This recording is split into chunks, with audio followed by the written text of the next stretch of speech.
چې د باوړه او ابدا بیل په ما پسې شاټ شي نو سود در سود سود در سود هغه پیسې جمع شوي دي لینډمن د نه راځي چې میاشت په میاشت باندې میټر وګوري چې هغه مواد چې کوم خرڅ کړي هغه دی وکړي دی چې کوم د سودونه کړي په بیلونو کې چړاو کړي دي. دا صوبایي حکومت که په دې خبره باندې دغه استفاده وکړي که نه استفاده وکړي نور شرونه لیکل کوي چې دوی له اختیار څوک نه ورکوي استفاده وکړي لاړ چې کورونو ته خلکو ته یو طرف ته وایي چې موږ ممبران یو او بل طرف ته مثال په طور استفاده نه کوي او خلکو ته ابدا والا ځان چې کوم د خپل اداره کې منماني راغستې ده هر یو محکمې له چې ورځي زموږ د تاڼۍ له که ورځي عموم دلته د غریب سړي خبره اډوله زیږي نو دلته په بله ورځ په یو کس پسې چې تیم پېژنې زیم پېژنې دا ټول کلی پېژني چې هغه یو غریب سړی دی په هغه پسې 7,00,000 روپۍ راغلي دي و هغه په بله ورځ دلته چې کومه دی نو په دې چوه کې خودکشي کوله تیل یې په ځان اړول او دیو دی چې کوم دی دا دغه د کوم ځای کې نه ورکړي. په 14 اګست باندې کوم قرارداد منظور شو او هغه قرارداد په دې طریقه باندې منظور شو یاره موږ حکومت جوړو په دې کې به فرض الله چې کوم دی د قرآن نظامي هغه قرآن نظام چې کوم دی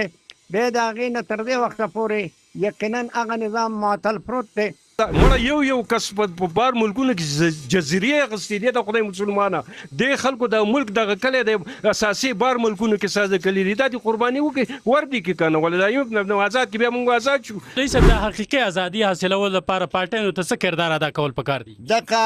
زما ورته دا درخواست دی لکه څنګه مولانا فضل الرحمن صاحب چې هغې ته اپیل کړی دی چې په هغې باندې دوی عمل وکړي او په هغې باندې آمد درآمد وکړی شي دا به زموږ د ټول قومونو لپاره سبب دی. دا تجویز ورکوم چې زرداری صاحب د ونیسي نواز شریف شهباز شریف دا ټول د مولانا فضل الرحمن زموږ د سراج صاحب پورې دی چې کومه دا قرباني وکړي او د ایم ایف نه زموږ د جان چوړاو کړي د عوامو څه طریقه چوړاو په دې طریقه چې بس دیو چې کوم اساسي دي نیمایي دي ولور کې په خپل السلام علیکم ورحمت الله وبرکاته. ملګرو سید الرحمن کاکا خیل د ټول نه مخکې تاسو ته د 14 اګست 1947 یوم ازادي مبارکي وایو بل د جمعې مبارک ورځ هم ده د دیم د مبارکي وایو په دې وخت کې زموږ سره معروف عالم دین مولانا محمد جان مولوي صاحب کوم چې د څه تعارف محتاج نه دی هغه موجود دی د هغې سره به د 14 اګست په حواله سره مختصر غونډه کې خبرې کوو زموږ سره عبدالرؤف لالا هم موجود دی کوم چې سوشل ورکر دی. مولوي صاحب دا راته ووایي چې د ټول نه مخکې خو تاسو ته د 14 اګست مبارکي وایو د دې ښایسته مبارکې ورځ په مناسبت سره څه پیغام ورکړي دي عوامو ته؟ د دې مبارکۍ موږ ټول مسلمانانو ته د خبرې مبارکي ورکوو چې په دې 14 اګست باندې یو حکومت جوړ شوی دی چې د هغې نوم پاکستان دی او د پاکستان د جوړېدلو چې کوم دی د تمام اسلامي ممالکو دپاره دا یو داسې نښه ده چې دا به د ورځې د قیامته پورې انشاءالله تعالی وي او دا به د مسلمانانو چې کوم دی د اتفاق او دا یو ځای کېدلو او دغه کېدلو دې لپاره به خدمت کوي. البته دومره خبره ده چې د دې کوم مقصد دپاره په 14 اګست باندې کوم قرارداد منظور شو او هغه قرارداد په دې طریقه باندې منظور شو یاره موږ حکومت جوړو په دې کې به فرض الله چې کوم دی د قرآن نظامي هغه قرآن نظام چې کوم دی بیا د هغې نه تر دې وخته پورې یقینا هغه نظام معطل پروت دی او په هغې باندې تر اوسه پورې عمل نشي اگر چې په بعضو اوقاتو کې لکه د نواز شریف په تېر شوي دور کې یا د ذوالفقار علي بټو په دور کې چې هغوی باقاعده 1973 آیین منظور کو او دارنګې قومي اسمبلۍ کې چې کوم دی نفاذ شریعت چې کوم دی د هغې دپاره دغه وشو مولانا مفتی محمود صاحب شیخ الحدیث او دارنګې مولانا عبدالحق صاحب او دارنګې مولانا ادریس صاحب او دارنګې مولانا هزاروي صاحب چې دا ډېر لوی بزرګان او نیرو علما تېر شوي دي د هغوی په خوشحالۍ باندې او د هغوی په ریا باندې هغه اسلامي قوانین نافظ کړی شو او د هغوی باقاعده یو بل ته مبارکي ورکړی شوله مکه شریفې ته چې کوم دی د هغې مبارکي ورکړی شوله لیکن هغه قانون تر دې وخته پورې دا معطل دی. سیاسي پارټۍ چې کومې دي دا هم د هغه خلکو بچي دي چې کومو خلکو د هغې لپاره په ازادۍ کې هم کوشش کړی و او د هغې لپاره د نفاذ شریعت لپاره هم کوشش کړی شو دا د هغوی وریا ده او د هغې لپاره قراردادونه هم پاس کړي دي په قومي اسمبلۍ کې هم کړي دي شهادتونه هم ورکړي دي په زرګونو علما کرام په هغې کې شهیدان شوي دي جوړولو کې او دارنګه په 6 لکه چې کوم دی دا زنانه چې کوم دا هلکان شهیدان جوانان شهیدان شوي دي مسلمانان شهیدان شوي دي او دارنګه 2 لکه تقریبا دا زنانه به پردې کړی شوي دي چې د هغې ریکارډ پر باقاعده موجود دی. نو هغه دا دومره قرباني مسلمانانو کې شوي دا د هغوی بچي دي چې د هغوی بچي دي چې د هغوی د کوم مقصد دپاره دا پاکستان جوړ کړی نو چې د هغې هغه ازادي چې کوم دی د دغه د نفاظ وکړی شي نو حقیقي به موږ آزاد کړی شو که بالفرض او تقدیر د هغې نفاظ نه کړی شوی نو یقینا موږ هغه غلامان یو چې که د امنه پي به او که د امریکي او که د برطانیې او که د یهودي او که د اسرائیلو بدی بنیادی چې کوم دی یو اسرائیل دی او یو دغه هندوان دي د هغوی یو ګروپ جوړ کړی دی او د هغوی هغه ګروپ چې کوم دی په افغانستان کې هلته کې تللی دی هلته کې راته دغه دشمن کړی دی نو د دغو نه د ځان آزاد کړي او د اسلامي چې کوم خلق راغونډ کړی شوی دی دا د نور مسلمانانو په دې پسې وکړی شي په دې وطن کې د قرآن د اوسنۍ ازادۍ نه مطمئنه که نه د اوسنۍ ازادۍ نه خو ځکه دغه نیمه چې دلته کې دا کم فسادونه شرونه جوړ کړی شو په دې وخت کې نو دا دومره دا طبعي او د هلاکت دغه شوي دي د دې وجې نه دا صوبایي حکومت که په دې خبره باندې دغه استعفا دې وکړي که نه استعفا دې وکړي نور شرونه دې کله کوي چې دوی له اختیار څوک نه ورکوي استعفا دې وکړي لاړ دي چې کورونو ته خلکو ته یو طرف ته چې موږ ممبران یو او بل طرف ته مثال په طور استعفا نه کوي او خلکو ته د قوم هغه پیسې چې کوم دي لکه د بجلی مطابق خبره ده یا د نور کاروبار مسله ده هغه دا قوم چغې سوداګر هم چغې وایي او دارنګې بجلی والا هم چغې وایي او دوی چې کوم دی پیسې راخلي او په خپلو جیبونو کې او وایي موږ دا کار او دا وکړو د هغې نه استعفا وکړي نو قوم به د دوی نه دغه شي ده مولوي صاحب د حقیقي ازادي حاصلولو لپاره پارټیانو ته څه کردار ادا کول پکار دي دغه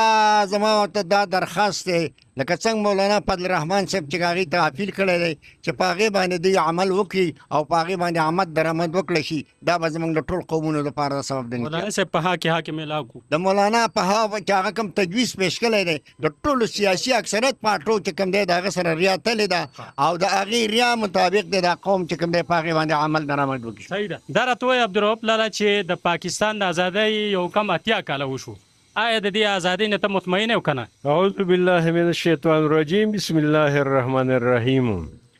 جشن ازادي دا 14 اگست دا زمونږ دپاره د ښه خبره ده د فخر خبره ده ځکه چې دا زمونږ ډېر په قربانو مشرانو دا آزاد کړی دی مونږ له پکار ده چې مونږ هم ښه په جوش او خروش سره ملاو کړو په دې موقع باندې زه خپل آرمي چیف ته صدر وزیر اعظم صاحب ته ټولو ته جشن ازادي 14 اگست مبارکي ورکوم عوامو ته یې ورکوم ښه په خوش جوش په خوشور خو افسوس خبره دا ده چې په ازادۍ کې مونږ غلامان یو د هغې وجه دا ده چې مونږ د IMF غلامان یو دې ته زه ازادي نه وایم پاکستان سره شوی دی د اسلامي نظام په نامه باندې په کار دا ده چې دی کې اسلامي نظام راشي زه آرمي چیف ته اپیل کوم زه صاحب تاسو ته د عوامو سترګې دي زه تاسو ته وایم چې مونږ د دې IMF د غلامۍ نه آزاد کړئ بیا به مونږ باقي د 14 اګست ښه په تسلي بخش سره مناو نور سهولتونو باندې د راځم صاحب خو دا وکړي آرمي چیف صاحب دا وکړي چې دا ټول کومه د سیاستدانانو د خلکو ورسره به شمولي پوجیانو دا ملک چې کوم دی نو دا دیو قربان دغه کلی دي د اساسي برابر کلی دي دیو دی ولګي او د آرمي چیف صاحب د داسې یو تجویز برابر کړي چې موږ د غلامۍ نه آزاد شو د دیو نه د یو بنګلا څه شی دی د قرباني ورکړي د ملک دپاره دی ول څه تجویز ورکړي زه ول دا تجویز ورکوم چې وزیرداری صاحب د ونیسي نواز شریف شهباز شریف دا ټول د مولانا په رحمان زمونږ د سراج صاحب پورې دی چې کومه دا قرباني وکړي او د IMF نه د موږ د جان چوړاو کې دا عوام څه طریقه چوړاو په دې طریقه چې بس دیو چې کوم اساسي دي نیمه دي ولور کې په خپل لکه په بل ورځ په قومي سملې کې چې کوم دی نو مصطفی کمال کوم تجویز ورکړی دا غي حمایت دی وکي حق قرباني دی ورکي بس IMF نه مونږ آزاد زه خدا هم عبدالرؤف لاستا خه تجویز دی خو زه وایم چې دا غي د ټول اساسي تر جمع کې کنه نو دا غي نه لس اربع روپۍ نه جوړي یو عرب ډالر ته ول یو خبره کو خیر دی مخکې اکثر به چې کوم نه تاسو احتجاجونه کول د تحریک انصاف په دور کې چې یاره مهنګایي ده او بدامني ده بیا به چې کوم نه بار به په روډونو باندې راوتی چې یاره بېروزګاري ده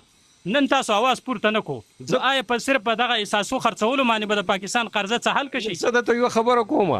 داسې سټ شته دی چې یو کس قرباني وکړي یقین په خدای وکړه چې دا IMF نه موږ ازادي دی شو دغه د سندم باقي د مهنګایي خبره ده د منګایي خبره ده مړه یو کس په بار ملکونو کې جزیرې اخیستې دي د خدای مسلمانه د خلکو د ملک دغه کلی د اساسي بار ملکونو کې ساز کلی دي دا د قرباني وکړي وردی کې کنه ولدا یو آزاد کې بیا موږ آزاد شو بل د منګایي خبره ده ګوره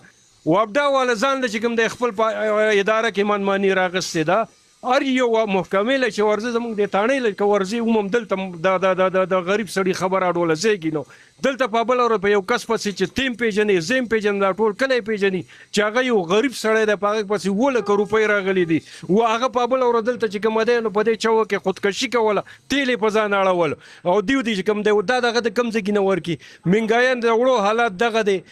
د چینو حالات دغه دی منګایان دي خلک جزا راغل په کوم اصول باندې خوش جی شنازادي او ذهني تور لکه موږ ذهني تور غلامان او بدني تور موږ آزاد بالکل موږ ذهني تور غلامان یو موږ ذهني تور غلامان یو کله چې موږ د مېب نه آزاد شو نو موږ بالکل مطلب د ازادي بالکل صحیح خبره دی وکړه دا راته وایي چې د وابډا خلاف اکثر په خلکو کې غم غوسه هغه اظهار کوي وختن په وختن څنګه چې تا خبره وکړه چې په یو کس پسې 2 لک روپۍ راغلي یا 6 لک روپۍ هغه موږ ته معلوم دی چې دغه د رزق درک نه لګي وابډا په هغه پسې بقایجات دغه کلی دي آیا دا وابډا چې کوم مطالبه کوي چې په خلکو باندې بقایجات دي نو مولوي صاحب دا بقایجات دا سر تاسو منه څه طریقه ولا اختیاروي زنده‌باد خسته سوال دی وکړو د وابډا والا دا چې زما په وابډا باندې قرضې نو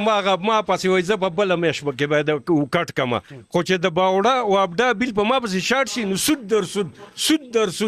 در سود هغه پیسې جمع شوې دي لینډمن د ناراضي چې مېش په مېش باندې میټر وګوري چې